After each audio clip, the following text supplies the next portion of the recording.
Around us, you're seeing films, you're seing artists that are painting images of this mythical creature.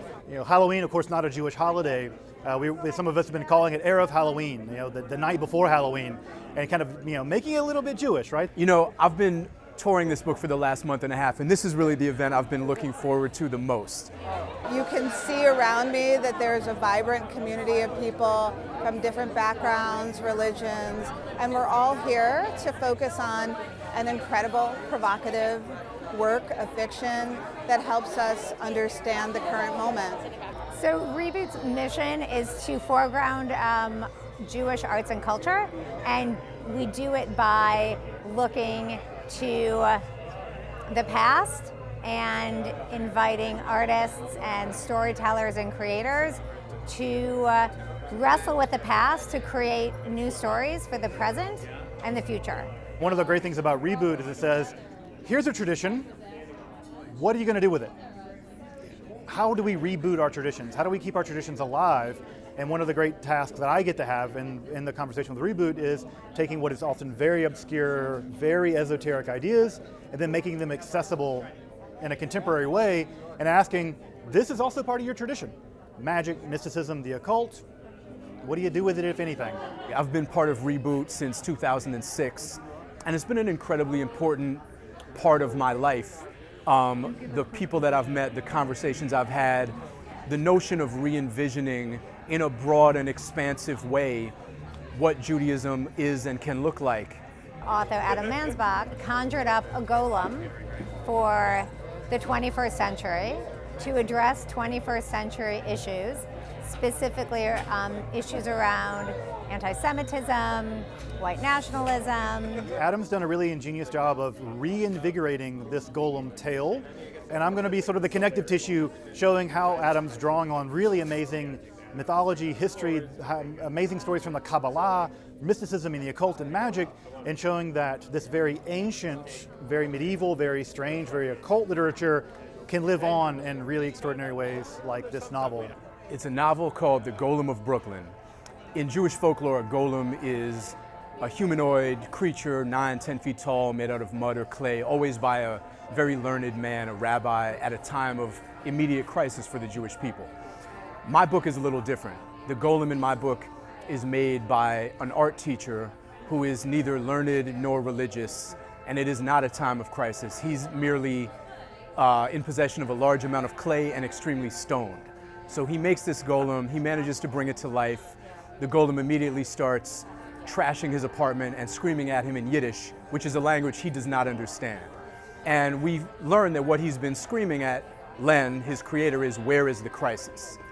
Len can't really answer this question, but eventually someone shows the golem video of the 2017 Charlottesville Tiki Torch, Unite the Right, Jews Will Not Replace Us marchers, and the golem is like, okay, now we're getting somewhere. Where are those guys? So I think it speaks very beautifully to kind of perennial worries around not only the monsters that stalk us in the night that are supernatural and beyond our making, but really the monsters that are the most dangerous are us, the monsters that we make, and the monsters that are in fact us. The golem is us, and I think that's a powerful lesson. I hope that people will do some critical thinking about the means and the exercise of power. To me, this speaks to the moral murkiness of creating a golem to begin with, and the necessity of stepping away from that fearsome power as soon as possible. Nobody ever makes an army of golems. Nobody ever allows the golem to remain active as a standing deterrent to future violence. And that speaks to the necessity of a certain level of optimism even in the face of horror, and speaks to how much of our own humanity we lose if we were to allow the golem to exist in perpetuity. And I think that speaks to the current world in a fairly profound way. And his interpretation today really looks at the intersection of anti-Semitism, Islamophobia, anti-Black racism, LGBTQ oppression. So it's really an interesting take at looking at all of these issues together It's really important to be able to have a conversation right now that allows for the complexity, that doesn't live in the binary, and that is really about humanity at the center. And I think it's always with our artists where we can really see the through lines of humanity.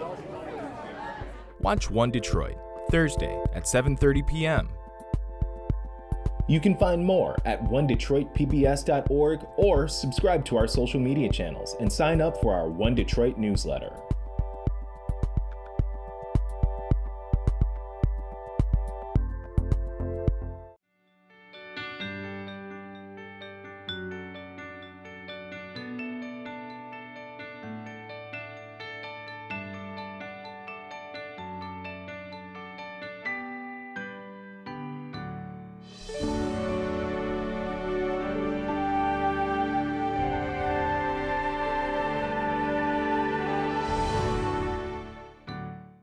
We have this incredible book talk. So we have Dr. Justin Sledge. He is another multi-hyphenate. I feel like it's the theme of the evening. Everybody does 1,000 things. He's a professor of religion and philosophy here in Detroit, where he hosts a popular YouTube channel, Esoterica, with nearly 500,000 subscribers. And if you are in that world, that's a lot of subscribers we were discussing. His expertise is in Western esotericism. He's got a background, he studies a background of early modern occultism and alchemy, magic, Kabbalah, Hermetic philosophy, and he's an absinthe distiller. I mean, all those things. We tried it too. All those things. This is true. Yeah, it's true. Adam Mansbach, I am not allowed to say the actual title of your book that became a #1 New York Times bestseller.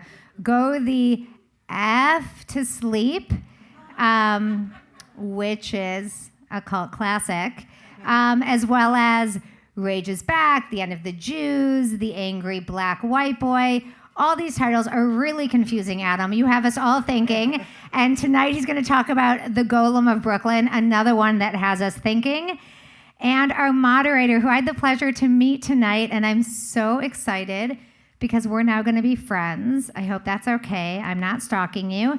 She is the president and CEO of the Skillman Foundation, a private independent foundation that puts all its resources toward brilliant Detroit youth, their justice, their power, and their promise. She has an intense passion for catalyzing new ways of thinking about racial equity and social justice, which can be seen throughout all of her work. So we're delighted that you're going to lead us through this conversation, Angelique. And her daughter just had a bat mitzvah.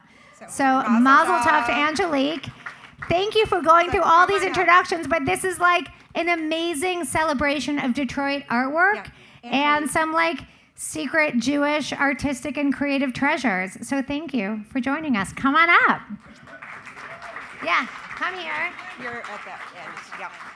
And then they're going to talk for like 40 minutes, and then we'll have time for questions. Someone sit here. Hi, everybody. So first, can we say that if there are folks over here that want to sit down, I saw like 5 or 6 seats. And so if you're sitting next to an empty seat, will you welcome someone next to you so that they can chill, be relaxed, join us? Thank you, Reboot.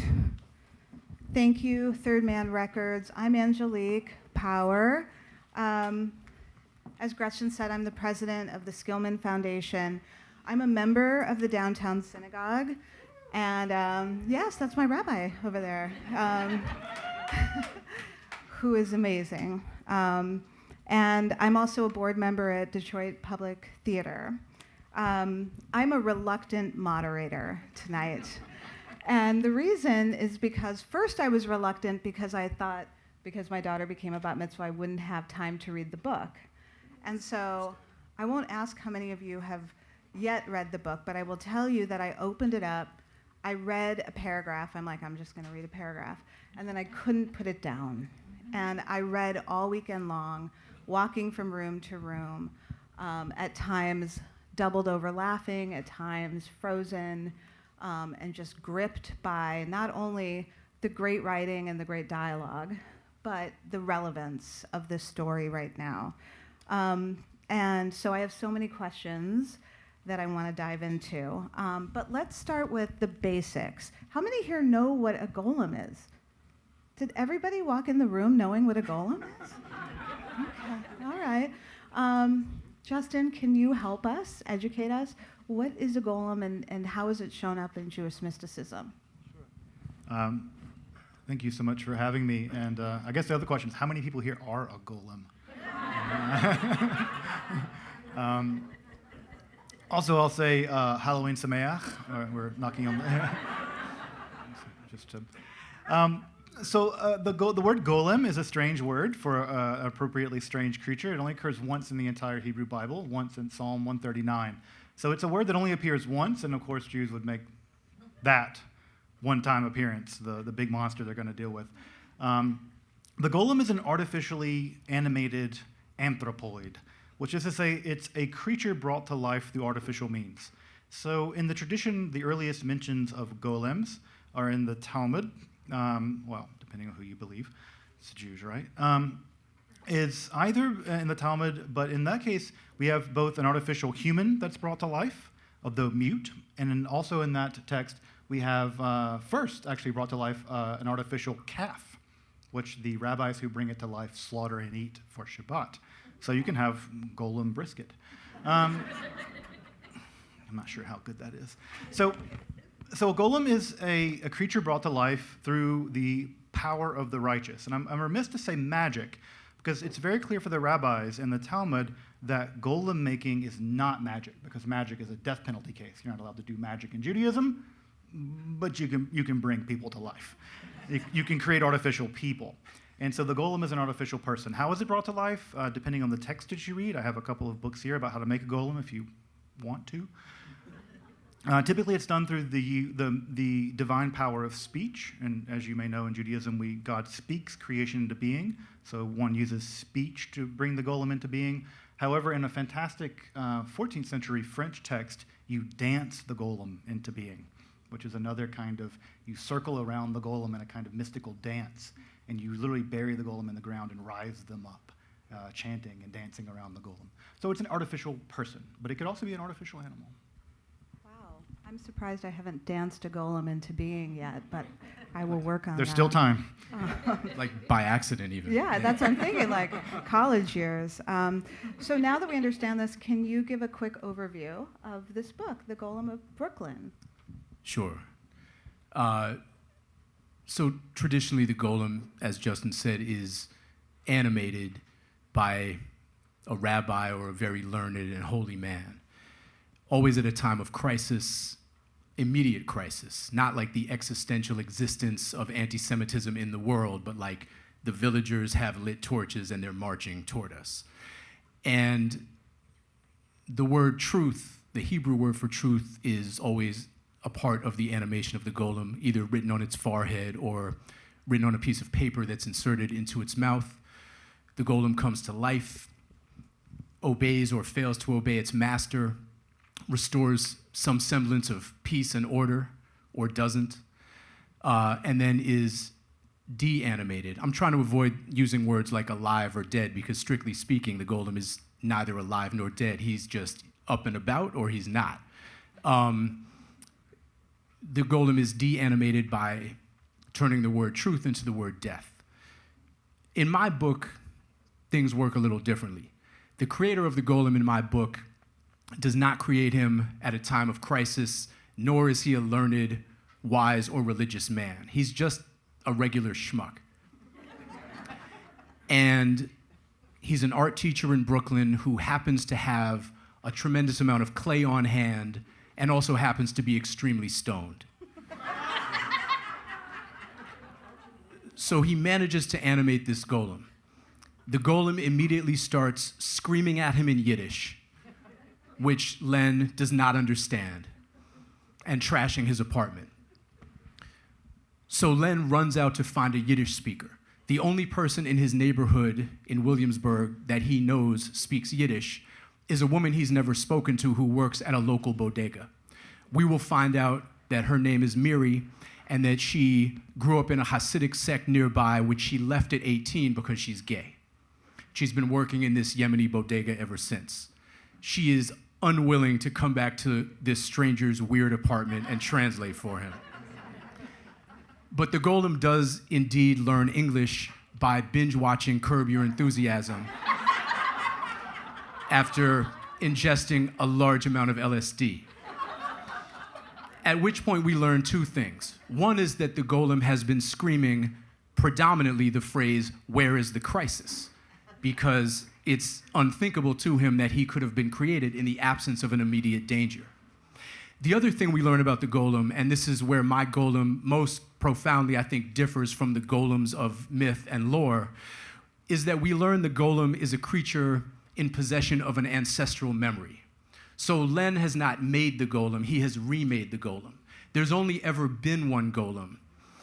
And as such, he's kind of a repository of Jewish history and trauma. Two words that are practically synonymous, of course. This also means that in the book, I can move backward in time to different iterations of the golem and reveal some of his previous adventures in 5th century Babylon, 11th century Spain, and so on. Len and Miri, the reluctant translator, and the golem embark on kind of a twisting and turning adventure. We learn also that the golem's last appearance on Earth happened in Kiev, Ukraine in 1941, when he was riddled with machine gun bullets by German soldiers and dumped into the Baban Yar Gorge alongside 33,000 other Jews murdered in a 36-hour period. And he sort of passes out of memory at that point. There's the suggestion that after that point, no one ever thought to remake him because the nature of the mechanized, large-scale horror of the Holocaust rendered the services of a large mud goon irrelevant. But he was last made by the Grand Rebbe of a sect in the Ukraine. One of the 25 survivors of that massacre was that man's grandson, who 81 years later is now the Grand Rebbe of the sect that Miri grew up in and escaped from. So the golem, largely in an effort to not work for this putz who made him, requests an audience with that Grand Rebbe. And then a bunch of other stuff happens. But eventually, in answer to the golem's persistent questions about where the crisis is, Miri shows him on her phone footage of the Charlottesville 2017 Unite the Right, Tiki Torch, Jews Will Not Replace Us marchers. She's like, here's the crisis. This is who's trying to kill the Jews. The golem is like, now we're getting somewhere. Where are those guys? And it so happens that in a couple of days' time, there is a rally scheduled in Wagner, Kentucky, which I made up. Kentucky is real. The name of the rally is the Save Our History's Future rally. And it's going to attract a similar demographic, and the golem demands to be taken there. So Len, Miri, and the golem embark on a road trip to Wagner, Kentucky. At some point in the journey, Len and Miri realize that they don't really understand the golem's intentions. So they pull over in West Virginia and ask him, and they're like, you're just gonna scare them, right? The golem is like, no, the golem gonna kill everybody. They're like, oh, this is not good. Eventually, they'll all make their way to this rally. And eventually, Len and Miri will sort of be faced with an ethical conundrum on which they find themselves divided. And in its essence, what it comes down to is the fact that you can let the golem run amok and slaughter the enemies of the Jews, in which case you might be safe for once. But also on some basic moral, spiritual level, you might no longer be Jewish. That's option one. Option two is that you kill the golem. That's basically the book. That's a great synopsis. This isn't one of my preset questions, but I was thinking when I was reading it, so Len, Miri, Leopold, Molly, are you doing a direct conversation with James Joyce, Ulysses? I'm not nearly that smart. Seemed like it. I was like, oh, I see something here. Okay, so I want to talk about this. One of the most tripped out things was what you both were talking about of emet, truth, written on the forehead, and if you smear the aleph, it becomes met, death, and then the golem is deactivated. So what is the connection or the, difference? Why are these these binary differences? It is either truth or it is death. Justin, what would you say? And then Adam, what are you asking the reader to think about with that? I think that this idea of the truth-death thing doesn't occur until much later into the golem myth. It's a much more later medieval trick. But I think that what's important about it is the core conception of what animates the golem, and that's the sacred power of language. That even the term abracadabra, I'm sure you've heard abracadabra, it means I create as I speak in sort of garbled Aramaic. For the Jewish imagination, speech, language, creation, and reality are all the same thing. They're all tied together. And so it's very core to this idea of the golem that the word emet, right, when you spell it, aleph, mem, tav, right, that erasing that aleph, which is the first letter of the Hebrew alphabet, it deanimates. And it's not just that truth and death are arbitrary things in the Jewish imaginary and Kabbalah, is that God creates through speech, and that a God, being a God of truth, once the truth is erased, there's nothing left than death. And so it's core to threading the ideas of how Kabbalah works, the centrality of language and creation, the centrality of language and uncreation. And those two things are always intimately linked in the Kabbalah, not just with golem creation, but even the creation of creation itself. In fact, the Talmud says that if you are righteous enough, you could create olamim, you could create worlds, not just golems. Golems are like, you made a golem, right? But the righteous, if you're really righteous, you could create universes. And so this is a place where Judaism and, for instance, perhaps Christianity are very different. In Judaism, there's a sense that not only can you do supernatural things to create incredibly powerful magic, but you can do more than that. You could be like God. You could create a world too, if only you're righteous enough. And that's always done through speech.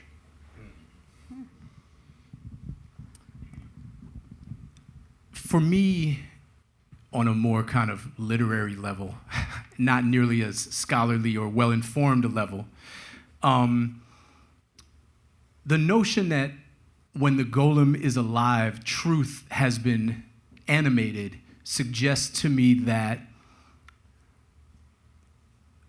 when the golem is around, you are coming face to face with the rawest of truths, the truth that danger is present and is forever present. And when the golem is deactivated, perhaps you're going from that heightened state of awareness, that heightened state of engagement with the ugliness of reality, back into a state where you have regained a measure of peace. It's transitory, but you're able to tell yourself that it's permanent and that you are no longer in need of this protection. That leads me to think about, both in the book and outside the bounds of the book, why is it that the golem is always deactivated as soon as the danger passes, right? Like, why not keep a standing army of golems? Why not make 100 golems? Why not make 1,000 golems? Why not make one golem 100 feet tall and never deactivate him? And I think the answer is that the act of creating a golem, although it's on one hand godlike, it's also an instance of creating something that is so powerful that we cannot control it, creating something that has no inherent morality of its own, so has to be governed by our fledgling morality, our liminal, imperfected morality. And if we were to keep such a being alive, we would be, in some sense, compromising our own humanity too much. Like, keeping a standing army of golems might keep us safe, but again, it might prevent us from, on a deep level, engaging with the most righteous and important parts of ourselves. So it seems like there's so many, thank you for that, there's so many questions that you're calling with this book. Your editor, Chris, wrote something really interesting about that. He said, ultimately, the book is an allegory designed to wrestle with a question. I haven't found the exact words for the question, but it's something about how all of us who are Americans, especially if we're immigrants or descendants of immigrants or Black or et cetera, have an aspiration to live in a country that is secular, universal, ecumenical, multicultural, tolerant, et cetera, the Brooklyn of our imaginations, free of generational burdens of hostility and trauma, free to be ourselves. And Len, the main character, represents this wish, to live as if the world is healed and he is free. But the golem represents the opposite. Its consciousness is composed entirely of generational trauma. It does not believe the world's atrocities can be healed, but only violently avenged. It is all militance and tribal instinct. And the book is asking the question, which one is right? So, shout out to Chris, really, you know. Is this the central question of the book? I think in some ways it is, yeah. I mean, I see it as, you know, when one of your main characters is the golem, he is not going to be the focus of the moral dilemma because he is sort of not immoral but amoral, right? He's not animated with a sense of morality. So the people around him have to be the ones fighting those fights. And ultimately, Len and Miri, in some ways, end up on opposite sides of that fight. As the events of the book unfold, it becomes clearer and clearer to Miri that what the golem ought to become in this newest incarnation is a standing deterrent, a nuclear threat, a figure whom anti-Semites will always have to look for in the shadows. She basically wants to turn him into a superhero, which is kind of ironic since in some ways the golem is like the template for all the superheroes who were created by all of the Jews who wrote comic books, you know, throughout the 20th century. He's a little bit Ben Grimm from the Fantastic Four, canonically Jewish, by the way. He's a little bit the Incredible Hulk.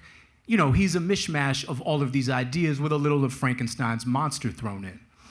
In her estimation, he should be allowed to persist. He should not be unmade. It's time for a change. It's time to recognize that anti-Semitism is ineradicable, and also that it is at the heart of the praxis and the ideology of white supremacy and white nationalism writ large, which, as Chris suggests in that quote, also afflicts and affects Black folks, immigrants, gay, lesbian, and trans folks, a wide array of people who are not white in this country and who never will be.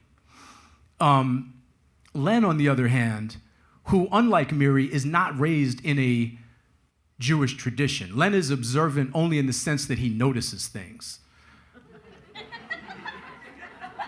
I'm trying that one out. Yeah, all right. Len ends up on the opposite side because Len, despite not really coming from a deeply Jewish background in terms of his learning, his religiosity, his observance, he has what he considers to be bedrock, deeply felt Jewish values that govern him and lead him to believe that this is anathema to the spirit of Judaism as he understands it. So this is sort of the dilemma between the two of them. I don't disagree with Chris that the golem represents this kind of vigilance against hate and this recognition that hate will never go anywhere. That is all true. But since he's not a moral being per se, it's up to these human characters to kind of battle out what the meaning and future of the golem looks like. So, Justin, I did some light internet stalking about you. And first, I should have known that you're married to Rabbi Alana Alpert, who is like one of the coolest humans on the planet. So mazel on that. That was very good.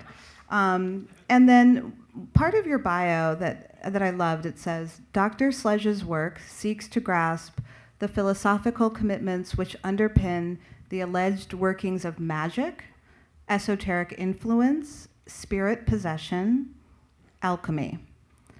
What does this mean? No idea. Sounded good on the internet. I think what it means is that there's an exoteric story we tell about history. There's a story we tell about Isaac Newton, for instance, right? It's the guy that invented calculus and did physics and the color. And also then we forget that Isaac Newton wrote about 10 times more about alchemy and Bible prophecy. Really, he was a hobbyist when it came to physics. It was kind of a thing he did on the side. So we tell a story about history that I think really mismanages history. We tell a story about rationalism and enlightenment and democracy, but the truth of the matter is these are all very fraught categories, and that magic and mysticism set completely at ease with logic and science for the most of human history. And the fact that we've separated them now, and not separated them, but put them opposed to one another, I think we've actually distorted our ability to understand history. And I think the Golem is a fantastic example of this, that one of the things that we have gotten consistently wrong in history is that we've forgotten that technology always goes faster than morality, that we can create weapons far faster than we can learn to wield them, if we should ever wield them at all. And I think that the Golem is a cautionary tale in that regard, that it is a power that human beings have, but it's a power that once it gets out of our grips, it can cause all kinds of chaos and problems. So I think that what I do is that I say, let's actually look at history not from these bizarre categories that we've developed and imposed upon it. Let's let these people from history tell us what they were up to. And one of the fun things about, I'll link it back to the Golem, is that in many cases the way we tell the Golem story now is that he's the central character of a story. He's the Maharal's Golem or other. It's amazing if you read most medieval Golem stories, they're things like housekeepers. They're mentioned in passing. Like, I went to this town, and I met Solomon ibn Gabirol, and then I met his Golem housekeeper, and she was quite pleasant, and then I did this. And you're like, you what? And so I love how the fact that this technology, the Golem as a technology, was kind of somewhat ubiquitous in the Jewish world. Whereas now we would think of it as magical and extraordinary and it's worthy of a movie. Back then they were like, yeah, my uncle has a Golem. My brother has a Golem. You don't have a Golem? You're paying? So I love to mine out this stuff and show that our vision of how the past worked is often misinformed by our present. Adam, the Golem can smell anti-Semitism in your book. It has a stench, and he can smell it.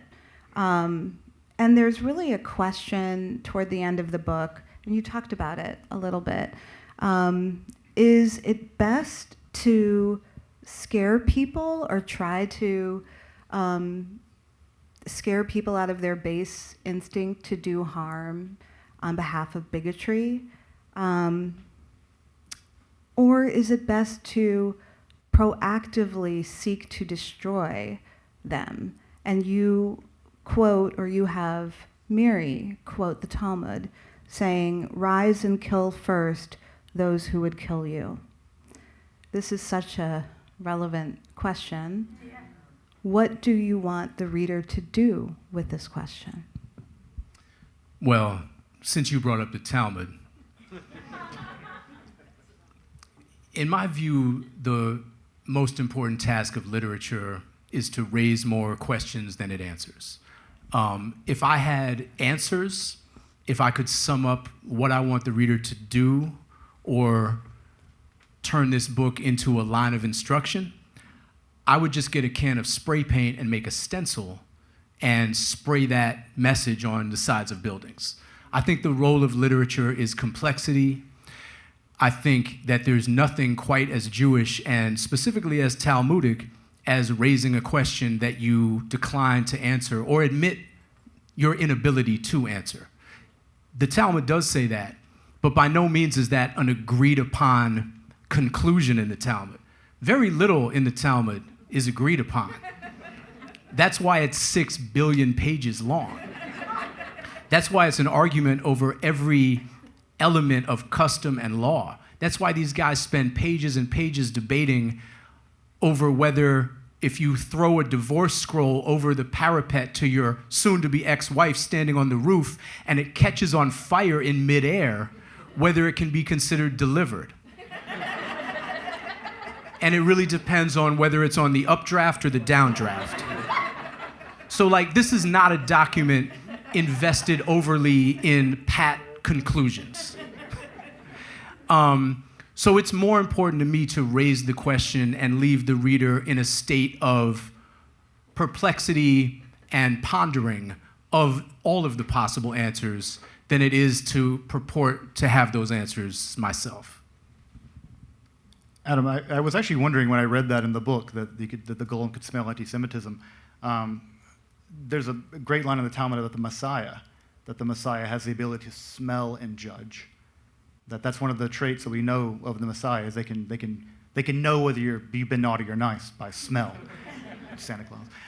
But is that something you picked up, or are you just a secret Kabbalist? I haven't gotten that far in the Talmud. I didn't know that. Not believing it, folks. Not believing it at all. We're giving you lots for future. You could just be like, yeah, I did that. I did, yeah. What I meant to say is, yeah. No, that was very intentional. Also, that thing about James Joyce, I was just kidding. That was absolutely intentional. So sticking on this topic, Judaism is not homogeneous. It's not a homogeneous religion. We each have different ways of observing Judaism in this room and in the world. We have different experiences. And I would be remiss if I did not mention that we are in a moment of war right now. I don't know about the rest of you, but social media is pretty brutal to look at. And regardless of your positionality, because everybody I know, whether you are of the same religion or background, has a different feeling. It's not a homogeneous reaction to what's going on either. I find that there's almost a trial. Judaism is on trial a little bit right now.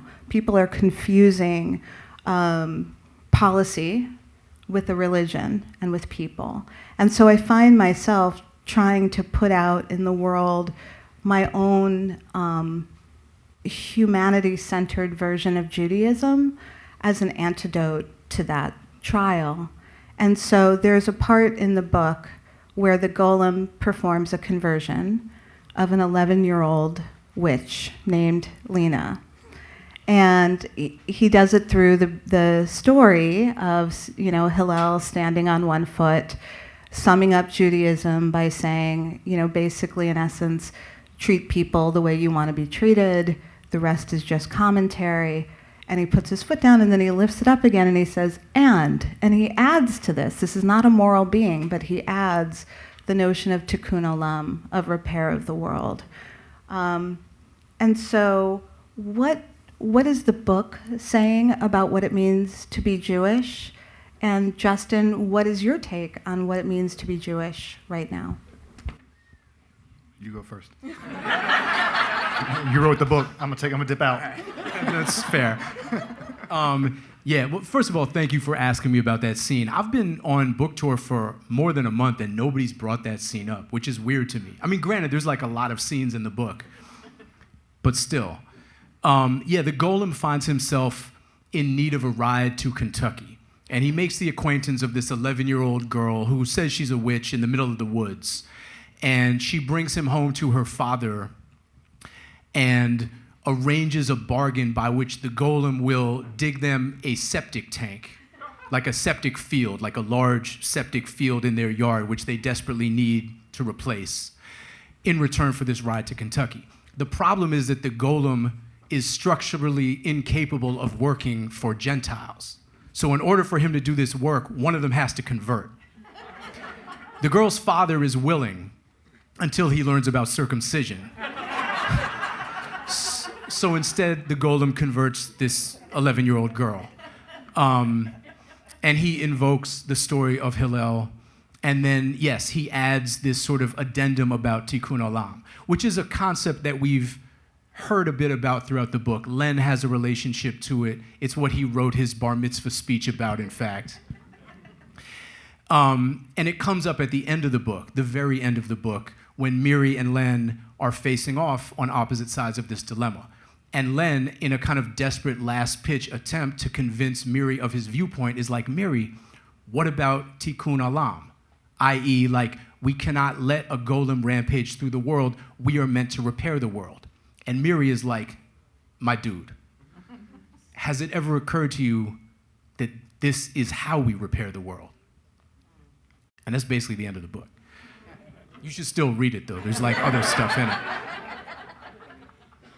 I'm gonna let you take it, Justin. Maybe I'll think about a further addendum to my answer while you wax brilliant over here. I don't know what Judaism says, but I wish that among the 600 and some odd commandments, there was one that says, thou shalt not use social media. The world might get a little repaired through that, says the YouTuber. I think what I like, one of the many things I liked about your book, Adam, is that there's an really easy Kabbalistic read of it. And again, I'm really convinced you're not so secret Kabbalist over here. And I love the fact that the golem represents gevura, just untamed justice. Justice that's not checked by chesed. It's not checked by mercy. And maybe the central tension in Jewish theology through Kabbalah is that evil in Judaism isn't some angel rebelling against God. Evil is God's own righteousness unchecked. And that becomes evil. It's righteousness, it's righteousness that converts into vengeance. And that vengeance becomes demonic. So we don't get to blame the devil in Judaism. We get to blame God. It's even better. And also that chesed unchecked, that mercy unchecked, also leads to a terrible world. It leads to a world in which we can't do justice. And what I love about your book and what I love about the characters in the book is that it's exactly that tension. And it's that tension that goes unresolved. It mutates, it changes, it moves, it adjusts. It's over here a little bit sometimes and over here a little bit, but it's never resolving itself. And you never give the audience the resolution. And I think that's my Judaism. We will not get that resolution. And until Messiah comes, and keep waiting. But I love the idea that, at least for me and my Judaism, it's never that I get to have some reconciliation where I get to sit comfortably and say, yep, I did the just thing. Yep, I was merciful. It's always the tension. The theology is a theology of tension, of dialectic. And I love the fact that in your story, you let that sit and you let that make the reader uncomfortable. And you say, at the end, I'm not going to give you an answer because that's a betrayal of Judaism. I can write that in the book now. I want to open it up for questions from the audience. So the main protagonist, his name, Lynn. So when we talk about Lynn and his unrighteousness or his righteousness, this is kind of a broader question, is if that tension that is mentioned by Dr. Sledge is ever resolved, does the golem lose his power based upon his no longer being around what is righteous? And so I guess that's more of an open-ended question, but kind of thinking about how the golem operates and what gives the golem power or doesn't give the golem power, does it shift? So I guess, yeah, that's what I got.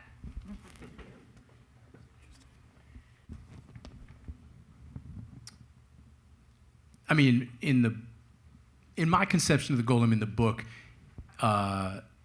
his power is not dependent, as I think you're suggesting, on the nature of his creator's righteousness.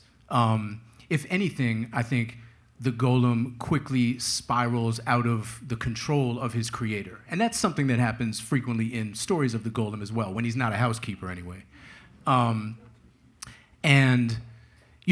Nowadays you're most likely to hear the golem referenced as sort of a metaphor for artificial intelligence. Because again, you open up like Wired magazine and they'll be comparing AI or ChatGPT to a golem. Because it is, again, as Justin said, the outpacing of morality by technology. I'm interested in the formulation you're suggesting, that there's sort of this link between the soul of the golem's creator and the actions of the golem. If that were there, he'd be much easier to control, and he wouldn't, I think, represent many or possibly all of the things that, to me, he most fundamentally does represent. But it's an interesting idea, and I like it. I would say that you do it in an interesting way, in that the golem is the result of this ancestral trauma. There's always been the one golem. And that's, again, incredibly Kabbalistic, not a coincidence, I believe. Because, again, in Kabbalah, there's the idea that your soul is not, this is not your first rodeo. We, in Kabbalah, we have the idea of Gilgul, of the souls have rolled. And in fact, not only are the sins, not only are you responsible for dealing with your own sins, but you have to go to do the metaphysical work of figuring out all the sins that you've done in the past, and that's your task in tikkun olam. So this is a really famous, and you can go to people in the world who will charge you a lot of money to tell you about the sins of your past life in Svat. And the idea is, we're all, in this way, the way you said, there's always been the one golem. Well, there's always been the one Jew. And it all goes back to that source, and you're carrying it all around. And I love the idea that for your golem, they are carrying it around, but it's us carrying that weight. And I think that to think about ancestral trauma not as some kind of epigenetic thing, but to carry it in terms of a metaphysical weight is a very powerful idea. And I love this idea that it's in there, you're carrying it, and that is the unique burden of the Jew. So speaking of epigenetics, you actually have a almost novel inside of your novel. Yeah. And so there's a moment in the beginning that I thought was really interesting, where the main character, Len, who you describe as like a modern-day schmuck, and he's pretty high at this point, and he's thinking about a book that he wants to write. And it's a book about epigenetics and how trauma is kept inside of us, like in our DNA.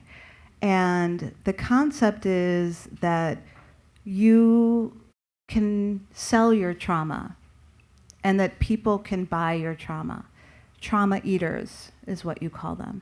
And so this market begins, of buying and selling other people's trauma. And then Len says, well, but I'll never write the book. And then immediately after, the golem is created. So why did you do that? Yeah, most novels don't begin with a summary of a different novel. It's kind of just like me and Roberto Bolaño on that, I think.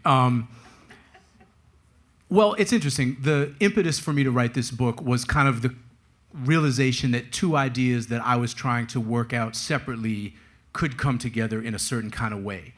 Idea number one was simply the comic premise of a golem created by a guy utterly unqualified to make a golem, you know, who's thrashing around and yelling at him in Yiddish. But that's like a Saturday Night Live skit. The kind that's funny for the first 2 minutes and then drags for the next 9 minutes, and you're like, when is the musical guest coming on? And then very much separate from that, I was trying to work out the underpinnings of a sort of science fiction, speculative future novel about epigenetics, very similar to the one that Len cannot figure out either, in which, as you say, epigenetics becomes proven science, which it kind of already is, but the next step is that the moments that the trauma enters the DNA record, we become able to pinpoint. The way that you can cut a tree down, look at the rings, and see exactly when the fire happened. And then you begin to be able to litigate and sue around that trauma. You can ask for reparations. This transforms the world economy, and then the next innovation is the transplanting of traumas from one individual to another, because people want to receive the payout. Other people want to stash it, see how the political winds blow, see if you're judged as less than if you have this trauma, see if you receive some kind of benefit from having it, make a decision later. But then, unexpectedly, these traumas, when transplanted, begin to be things that the transplantees can actually see. So suddenly they are experiencing whatever that original trauma was from hundreds or thousands of years ago. And in some cases, it's driving them crazy. And in other cases, they are in a position to sell back the memories that they now have stewardship over to the people in whose families they originated who can't access them. And then weird religious cults like the trauma eaters pop up. It was a very heady and bugged out concept that I couldn't really wrap my mind around. I had a premise, but like no plot or characters, which is a problem. Not to get too technical, but for a novel, that's a problem. And then I woke up one morning and realized that if the golem was this repository of memory and trauma, I could kind of do everything I wanted to do in that novel, in the golem novel, and it would give it some weight and depth. So I sat down that morning and wrote a 4-page outline. I sent it to my agent, who responded with a 1-line email. He said, "The golem market is dead." It's like, thanks, Richard. Or deactivate. You just had to reactivate it. See, we were there with that. Okay, yes. Do you want to? I'll bring it to her. I think it can travel. I have a loud voice. No. Not that loud. Not that loud. Okay, this is a somewhat practical comment question. So obviously there's a lot that goes on in Yiddish because of where the golem comes from and the Muri character, who's fabulous. By the way, the book is absolutely amazing, hysterical, and will make you think. So you have to read it. But there are places where there's Yiddish, but it's not Muri translating. And of course, I went immediately to Google Translate, and it didn't work. Why'd you do that? Why did I have like untranslated Yiddish in the book? Some of us are second, third, fourth generation. Oh, let me be clear. I don't speak Yiddish at all. This would be a good time to give a strong shout out to my good friend Eddie Portnoy, who was the translator of all the Yiddish in the book and was on call 24/7. At any time of day or night, I would text Eddie and be like, "Eddie, how do you say rip his arms off in Yiddish?" And he'd respond. And also Eddie would like ask me questions about the context. If I was like, "How do you say abomination?" He would be like, "Well, what kind of abomination?" And make me drill down on exactly what I wanted. Frankly, I wish I had someone to do that for me in English. The reason is that I wanted the reader to experience the same level of confusion that Len often feels when the golem is speaking Yiddish. Len doesn't understand it either. You know, sometimes in a movie, the filmmakers will make the choice to present you with a foreign language without subtitles. And it puts you in a state of confusion. It makes you think differently. It makes you take some guesses, but it also allows you to sort of let this language and this sound wash over you. And I guess that's the experience I wanted the reader to have, except for the reader who speaks Yiddish.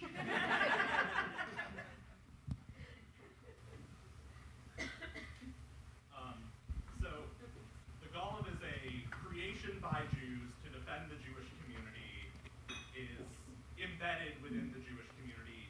Is the golem himself a Jew? The question is the golem himself a Jew? Well, he doesn't look Jewish. Neither do I. That's a great question. It brings to mind one of the only bits of golem folklore that actually made it into the book, which is a story of a rabbi, I believe in Odessa, who is always sort of traveling the treacherous countryside. So he makes a golem to protect him. And he travels with it for years, but he always deactivates the golem on the Sabbath so the golem does not desecrate the Sabbath. That's as close as I've got. I'm sure Justin can do much better. Consult your local rabbi. I can see a couple. I really don't know. If the golem doesn't convert to Judaism and doesn't come out of a Jewish ima, I'm saying no. But again, I'm not a rabbi, thank God. I got that covered back there. That's the rabbi corner. Go ask them. There in the darkness.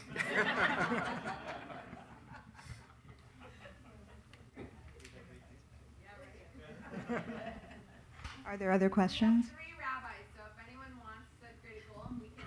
4 opinions. Oh. I hear a golem. I will say that if creation. you, I don't know if the rabbis can make a golem or not, but I do have the books up here if you want to flip through them of how traditionally these would be the books that would have been used by at least traditional rabbis who may or may not have been high. Probably were, how they make golems. So if you just want to flip through them and sort out making a golem, you're Will you welcome talk to. to us about your books, actually? Yeah, so this is a copy of Sefer Yetzirah, which is the Book of Formation. It's probably the most obscure and powerful book of Jewish magic, for lack of a better word, ever written. It's the commentaries on this book that become the ground floor for how golems are created. So it's the instructions for how to make a golem, who can do it, etc. And the other book is a book of Jewish demonology, in which golems are mentioned, and there's a debate about to what degree golems and demons, shadim, can be used to, the degree to which you can control them to make them do things. So Jews are very interested in not doing a lot of work, and you get golems and demons to do your work for you, which I would encourage you also. So one of these is a historical volume, this is a modern reprint, but it contains the instructions in Hebrew, at least, for if you want to make a golem. Okay. Unless there's another question, which I can't really see in the lights, then join me in thanking Justin and Adam.